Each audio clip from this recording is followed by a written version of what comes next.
China never wanted overseas empires. It never bothered this region, really, for thousands of years.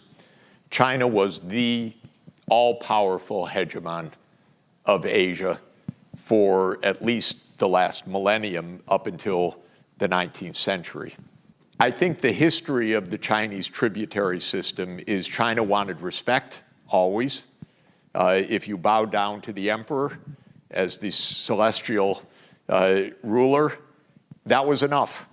China didn't really ask for material tribute, unequal trade, extraction of resources, colonies, land, conquests, never.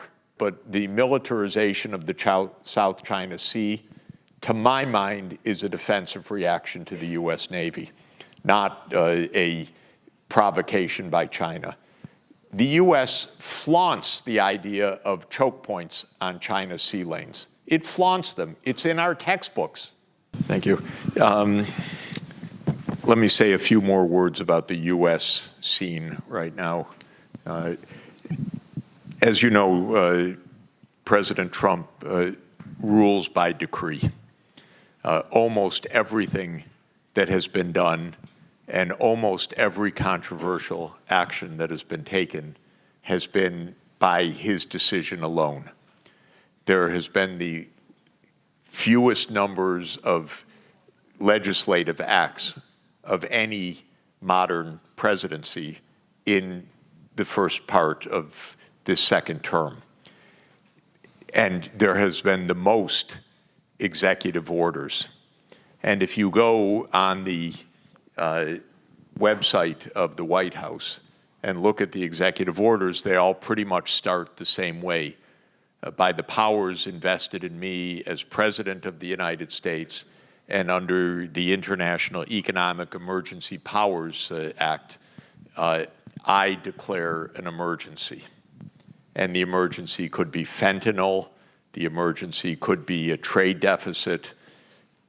It's mind-boggling how flagrantly illegal all of this is and how flagrantly dangerous all of this is. From my point of view, everything that Trump has done about international trade is a gross violation of the Constitution, because Article 1, Section 8 of our Constitution declares that all duties are the responsibility of the Congress. Trump does not have the authority to remake the trade system. And if he tried to do what he's doing right now, it would not pass Congress, because there would be such competing interests and outcry in the public among consumers that this would not pass. The two lower courts in the United States have ruled what Trump has done illegal. We had a case in the International Trade Court, which is the unique court for taking on trade disputes, and they said Trump exceeded his authority. That went to the Circuit Court of Washington, D.C., the Court of Appeals, and they said by a 2-to-1 vote that exceeded his authority. The dissenting opinion in that vote is the case that many on the Supreme Court will adopt. The dissenting vote said we should defer to the commander-in-chief, because this is a matter of national security, the president tells us. This is an emergency, and who are we as the courts to second-guess that? So the minority opinion defines what many on the Supreme Court will decide. The court is probably among the 9 votes right now, 4 against Trump, or Trump's powers, 4 in favor, and the Chief Justice being the swing vote. Now, for Sonia and me, the interesting point is the Chief Justice is our classmate. So we're waiting to see what he learned in college. Did he learn that we have a democracy and a rule of law? Or did he learn that you just better follow authority? And I don't know what this is going to be. But if the Supreme Court rules with Trump, it's pretty much the end of our democratic system, which is already way down the line of disappearing. Why is it disappearing? Because the U.S. is an empire. It's very hard to run an empire on democratic terms. Our country's run on secrecy. Foreign policy is completely in the hands of secrecy, not public debate or discussion. The Americans have no role to say about the Ukraine war or the war in Gaza or an attack on Venezuela. No one asks, cares at all of those who are making the decisions.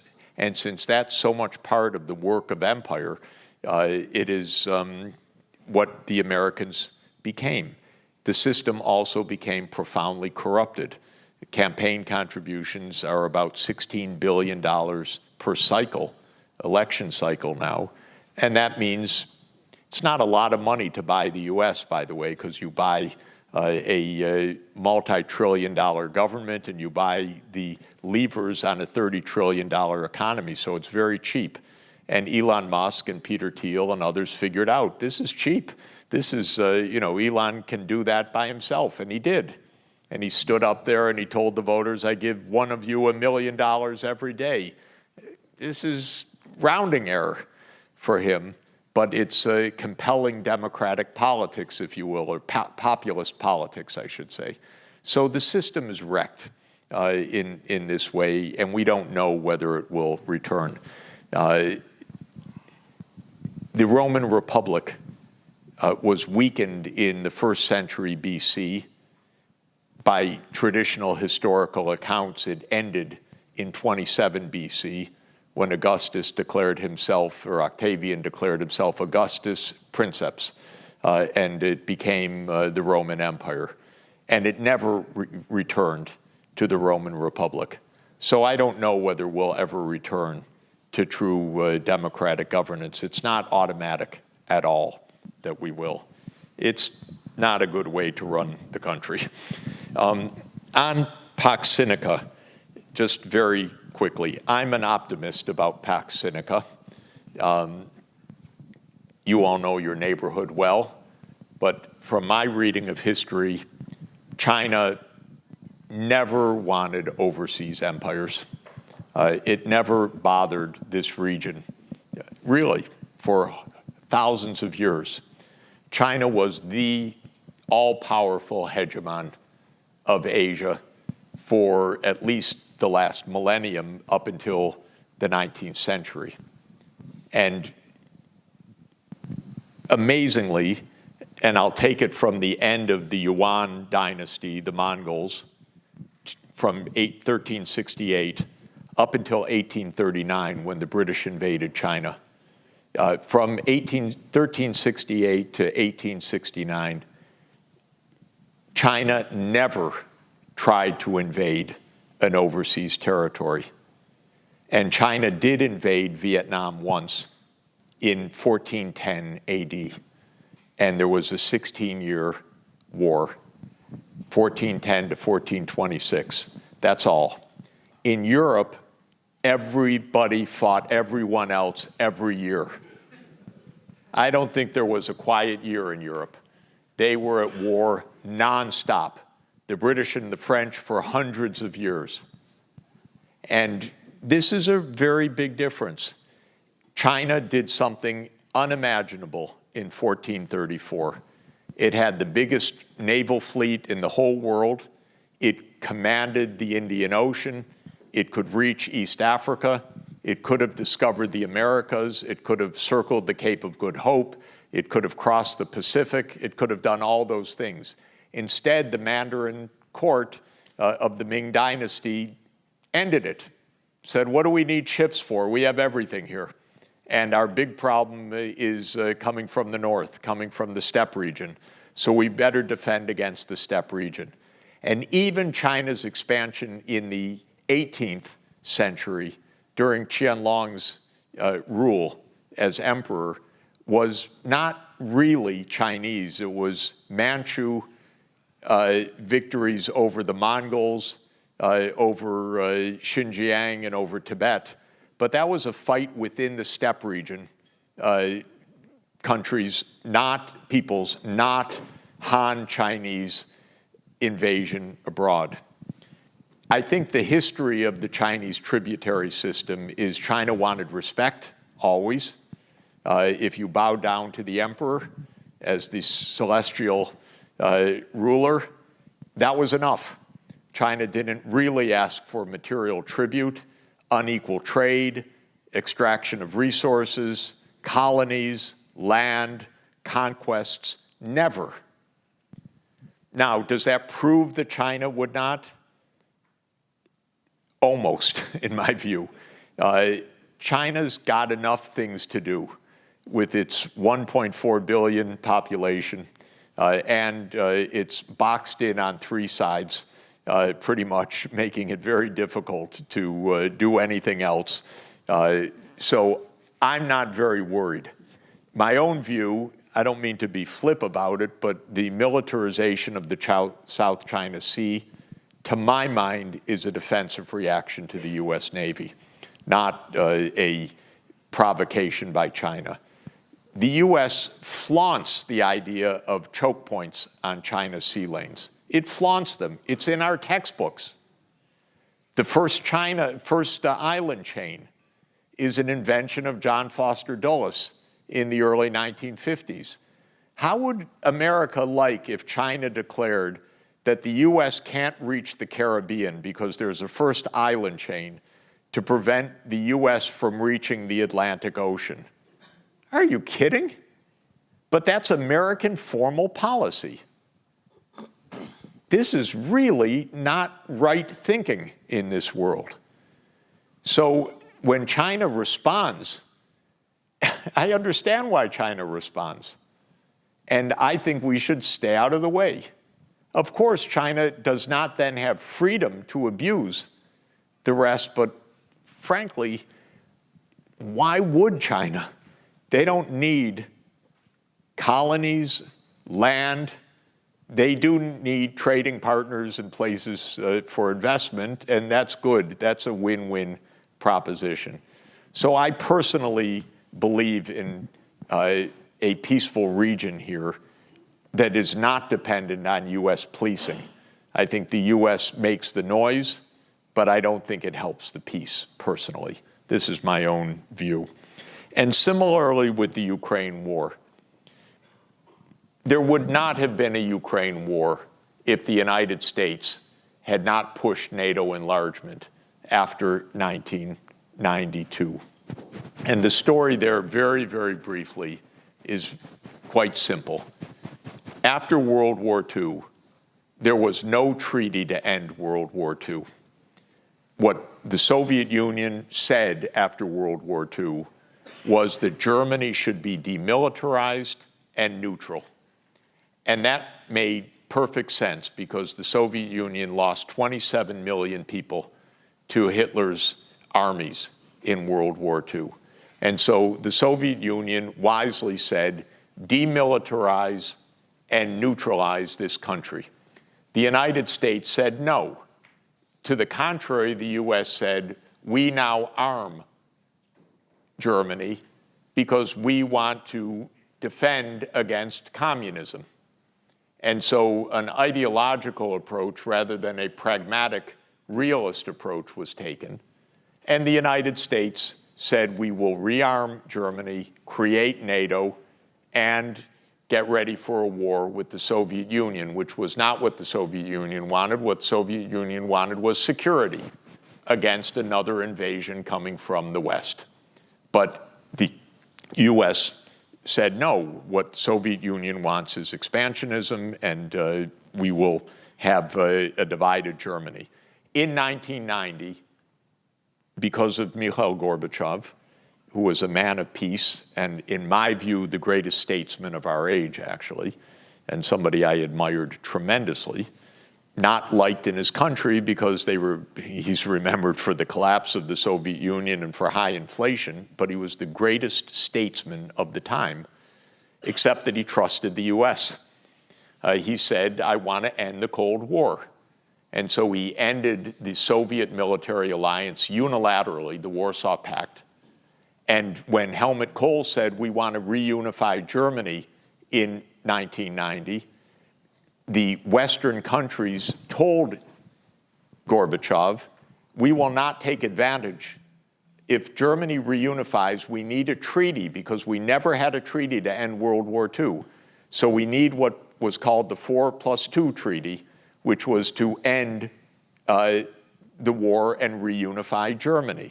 And in that context, on February 7th, 1990, the German Foreign Minister, Hans-Dietrich Genscher, and the US Secretary of State, James Baker III, told Gorbachev the same thing. NATO will not enlarge 1 inch to the east. And then Helmut Kohl was told that. Helmut Kohl told Gorbachev that on February 10th, 1990. That was the basis of German reunification.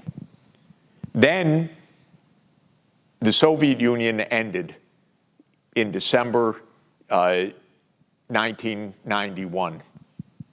I was in the Kremlin that day, by the way. It was, in fact, with President Yeltsin.